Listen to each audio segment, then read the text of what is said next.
नमस्कार। आप देख रहे हैं डीडी न्यूज। आपके साथ मैं हूं गौरव श्रीवास्तव।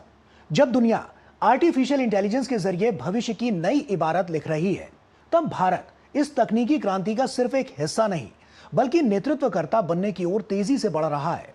एआई समिट 2026 इसी संकल्प का वैश्विक मंच है, जहां सरकार, उद्योग और इनोवेशन एक साथ मिलकर भारत की एआई ताकत को दुनिया के सामने पेश कर रहे हैं। हमारे साथ निखिल मल्होत्रा जी जुड़ रहे हैं, जो कि चीफ इनोवेशन ऑफिसर हैं, global head of AI and emerging technologies, Tech Mahindra. Sir, बहुत स्वागत आपका।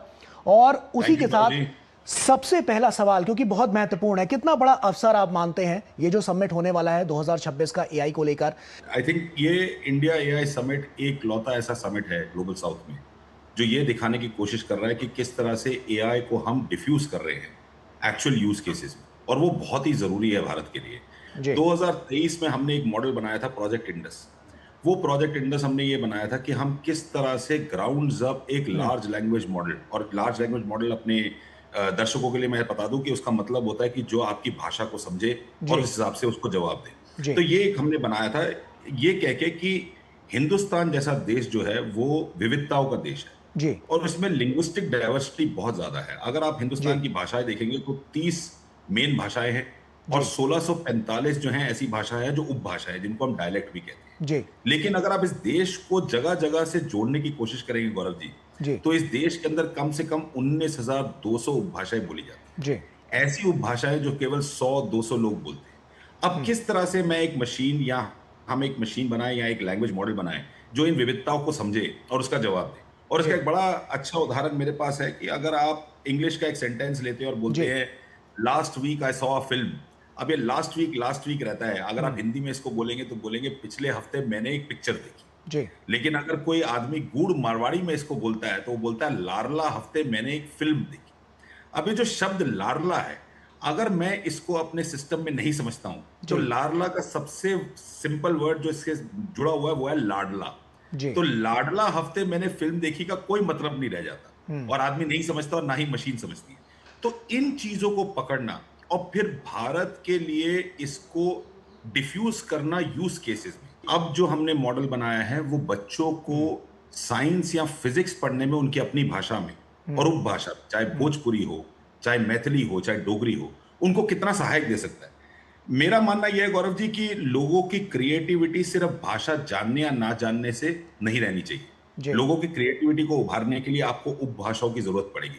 तो इसलिए बहुत बड़ा अहम काम इस समय भारत कर रहा है ग्लोबल इंडिया एआई समिट करने के बाद। तो मेरे हिसाब से बहुत महत्वपूर्ण है ग्लोबल इंडिया एआई समिट।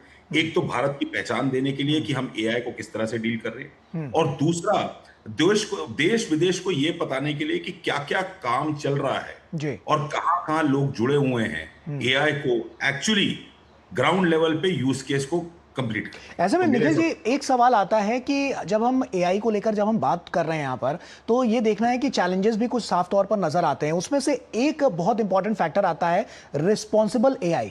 ये कितना महत्वपूर्ण है कि रिस्पॉन्सिबल एआई, और इसको किस तरह से जो लोगों के सामने, कि लोगों का कोई नुकसान ना हो, उनको हर तरह से फायदा मिले, इसके लिए किस तरह से रूपरेखा रखी गई है? सबसे जरूरी यह है कि आपके देश का डेटा और आपके देश की एथिक्स और बायस मुझे समझनी चाहिए।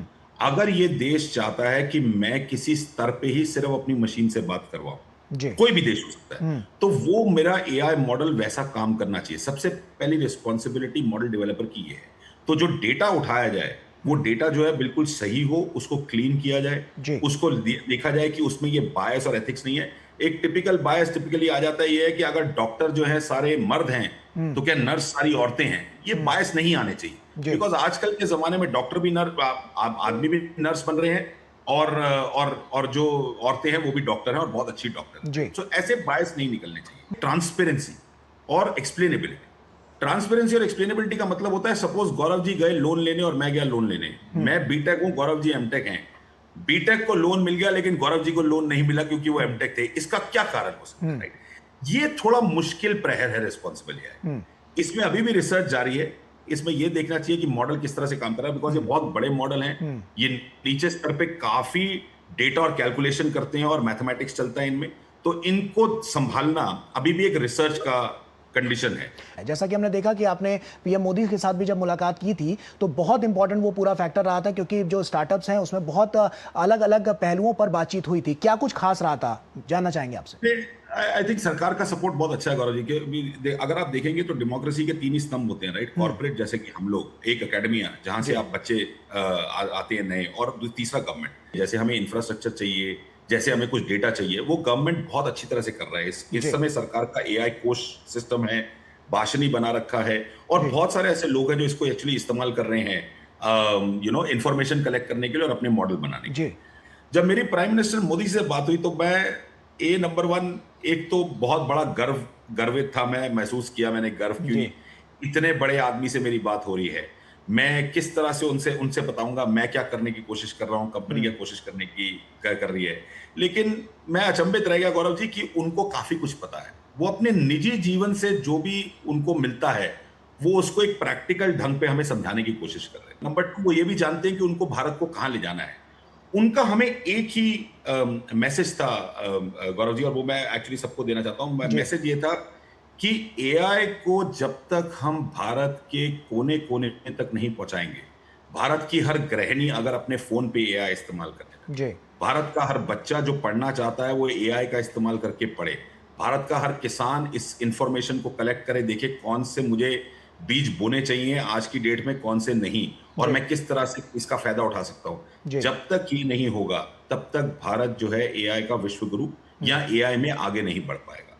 मॉडल बिल्कुल हम बनाते रहेंगे, काम हम करते रहेंगे, लेकिन जब तक ये देश के कोने कोने तक हम पहुंचा नहीं देते एआई और लोग इस्तेमाल नहीं करते, तब तक इसका कोई फायदा नहीं। और वो बहुत ही बढ़िया चीज उन्होंने कही, तो मुझे बिल्कुल। ये सीखने को अब आते हैं इस समिट को लेकर भी जब हम बात करते हैं निखिल जी, और तो काफी महत्वपूर्ण तो है ही है, लेकिन इसमें अगर हम कहें तो टेक महिंद्रा का क्या एजेंडा है, किस तरह से लोगों तक पहुंचना है और कैसे आगे की जो प्रणाली है उसको रखा जा रहा है, फ्यूचरिस्टिक प्लान क्या है टेक महिंद्रा का। तो देखिए गौरव जी, हमारा ऑब्वियसली बूथ है वहां पे इंडिया एआई समिट में, उसमें हम काफी चीजें दिखा रहे हैं। एक तो हम अपना मॉडल जो हमने बनाया, जो हमने एजुकेशनल लार्ज लैंग्वेज मॉडल बनाया, जिसमें हम जी फिजिक्स दिखा रहे हैं। 6 से 12 साल के बच्चे या 6 ग्रेड से 12 ग्रेड तक के बच्चे किस तरह से फिजिक्स को अपनी क्षेत्रीय भाषाओं में, अपनी उपभाषाओं में इस्तेमाल करके यूज कर सकते हैं।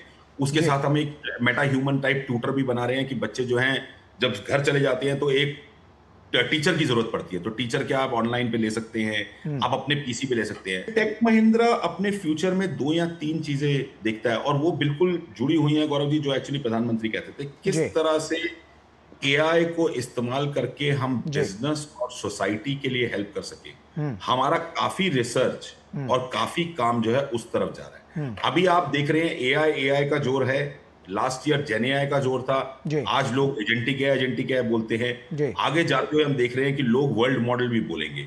इन सभी दिशाओं पे टेक महिंद्रा काम कर रहा है। हम देख रहे हैं कि भारत लगातार उभरता हुआ नजर आ रहा है वैश्विक पटल पर, यानी कि हम वर्ल्ड फोरम पर जब बात करते हैं, आने वाला फ्यूचर आप कैसे देखते हैं भारत का एआई सेक्टर को लेकर। मेरे हिसाब से गौरव जी, भारत पहला बेंचमार्क तो ये सेट करेगा कि कितने लोग एआई इस्तेमाल करते हैं, और आई थिंक भारत उसके लिए प्राइम है बिल्कुल कि एआई कहां कहां किस किस क्षेत्र में अप्लाई करेंगे। भारत का एक